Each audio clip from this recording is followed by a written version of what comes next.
పిత పుత్ర పవిత్ర ఆత్మనామమున ఆమేన్.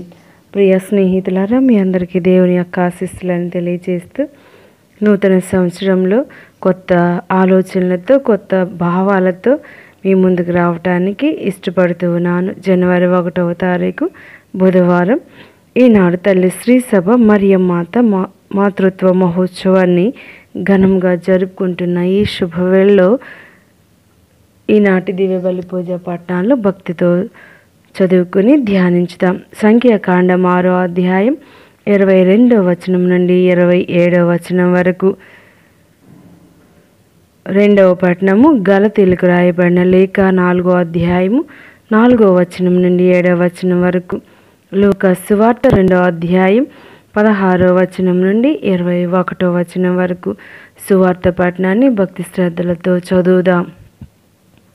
వారు వెంటనే వెళ్ళి మరియమ్మను యోసేపును తొట్టిలో పారుండి ఉన్న శిశువును కనుగొనిరి. వారు శిశువును గురించి విన్న విషయములెల్లా వెల్లడించిరి. గొర్రెల కాపర్లు వెల్లడించిన విషయములను వినిన వారందరూ మిక్కిలి ఆశ్చర్యపడిరి. కానీ మరియమ్మ అంతయు తన మనస్సున పదిలపరుచుకొని మననం చేయుచుండెను. గొర్రెలు తమతో చెప్పబడినట్లు తాము వినిన వానిని చూచిన వానిని గురించి దేవుని వైభవమును శ్లాఘించుచూ తిరిగిపోయిరి. 8 దినములు గడిచిన పిమ్మట శిశువునకు సున్నతి చేసి ఆ బాలుడు గర్భమునందు పడక పూర్వము దేవదూత సూచించినట్లు యేసు అను పేరు పెట్టిరి. ఇది ప్రభువు వాక్కు. సర్వేశ్వరునికి వందనములు. ఈనాటి ధ్యానాంశం దేవుని తల్లి మానవాళికి తల్లి. కథోలిక విశ్వాసులమైన మనం జనవరి నెల మొదటి రోజు 2 ముఖ్యమైన పండుగలు కొనియాడుతూ ఉన్నాం. 1 మరియ తల్లి మాతృత్వ మహోత్సవం, 2 నూతన సంవత్సరం. మరియ తల్లి మాతృత్వ పండుగ మనకు మరియ తల్లి దేవుని తల్లి మాత్రమే కాదు, పరలోక తల్లి, మానవాళంతటికీ తల్లి అని గుర్తు చేస్తుంది. ఈ నూతన సంవత్సరంలో మన జీవితాలను నూతనత్వం గావించి సమృద్ధిగా దీవించాలని దేవుని ప్రార్థించుదాం. 1970వ సంవత్సరంలో 6వ పరిశుద్ధ పాపు గారు మరియ తల్లి మాతృత్వ పండుగను స్థాపించారు. మరియాలిస్ కలూస్ అనే విశ్వలేఖలో ఆయన ఇలా రాశారు: రోమ్ నగర పురాతన ప్రార్థనా విధానానికి అనుగుణంగా జనవరి 1న ఏర్పరిచిన ఈ పండుగ రక్షణ చరిత్రలో యేసునాథుని జీవితంలో మరియ తల్లి పోషించిన పాత్రను జ్ఞాపకం చేస్తుంది. ఈ పండుగ బాలయేసు నాకు మరియ తల్లికి ఉన్న సంబంధాన్ని తెలియజేస్తుంది. మనం సంవత్సరంలోని వివిధ రోజుల్లో వివిధ పునీతులను స్మరించుకుంటాం. కానీ వారందరిలో మరియ తల్లి ప్రముఖురాలు. ఆమెకు దేవుడు రక్షణ చరిత్రలో ప్రత్యేక స్థానాన్ని, ప్రేషిత కార్యానికి కార్యోన్ముఖురాలిగా చేశాడు. రక్షకుని తల్లిగా ఆశీర్వదించబడిన ఆమెను తండ్రి దేవుడు పరలోకరాణిగా, పరలోకంలో క్రీస్తురాజు తల్లిగా కూర్చోబెట్టినాడు. కారణం మరియమాత యేసుకి తల్లి. బైబిల్ గ్రంథంలో కన్య మరియ యేసుకి తల్లి అని అనేక మార్లు రాయబడి ఉంది. మొదటిగా లూకా సువార్త 1వ అధ్యాయం 31-32 వచనములు. గాబ్రియేలు దూత కన్య మరియమ్మతో, ఇదిగో నీవు గర్భం ధరించి కుమారుని కనెదవు, ఆ శిశువు నాకు యేసు అని పేరు పెట్టుము అని మరియను యేసు తల్లిగా ప్రకటించాడు.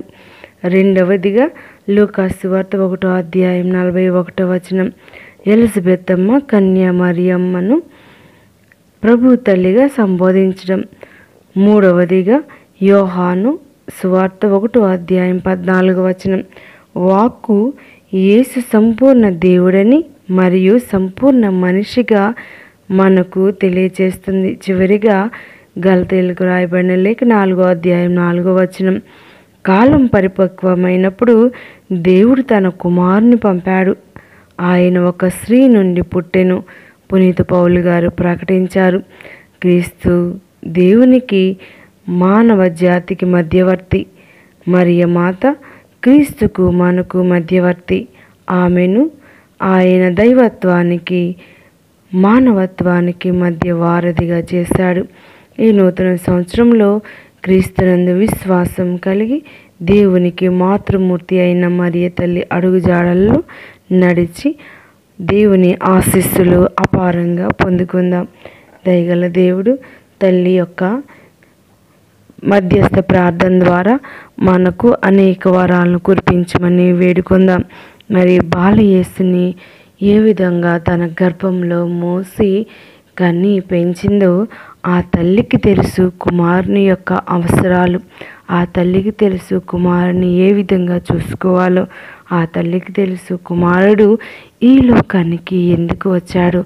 మరి అదేవిధంగా ప్రియా స్నేహితులారా, మా యేసుక్రీస్తు బిడ్డలమైన మనందరికీ కూడా ఆ తల్లికి తెలుసు మనం దేవుని ఏ విధంగా స్తుతించాలో, ఏ విధంగా ప్రార్థించాలో, ఏ విధంగా మంచిగా నడుచుకోవాలో ఆ తల్లి మనకు బాలయేసుని ఎలా నేర్పించారో మనకు కూడా తల్లి అదే విధంగా నేర్పిస్తూ ఉంటారు.